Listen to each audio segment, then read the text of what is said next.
உங்களுக்கான இன்றைய பிரபஞ்ச வார்த்தை. நீங்கள் மனக்காட்சிப்படுத்துவதில் முக்கிய பங்களிப்பது நம் கண்கள்தான். நீங்கள் உங்கள் கண்களால் பார்ப்பது எதுவோ அதன் மீதுதான் உங்கள் ஆசையும் உங்கள் விருப்பமும் உள்ளது.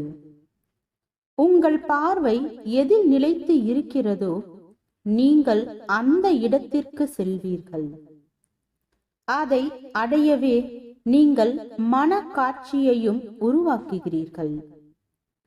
உங்கள் கண்கள் வழியாக நல்லவைகளை மட்டும் பார்ப்பதாக முதலில் கற்பனை செய்யுங்கள். நீங்கள் சாதிக்க விரும்பும் விஷயத்தை பற்றிய ஒரு காட்சியை உங்கள் மனதில் உருவாக்கி அதை உணர்வு பூர்வமாக உணர்ந்து அந்த காட்சியை உங்கள் மனதில் நிலைநிறுத்துங்கள்.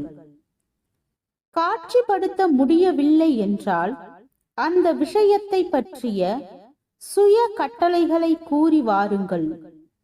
அப்போது அது உங்கள் வாழ்வில் உங்கள் அனுபவமாக நிச்சயம் வெளிப்படும். ஆழ் மனதிற்கு நன்றி.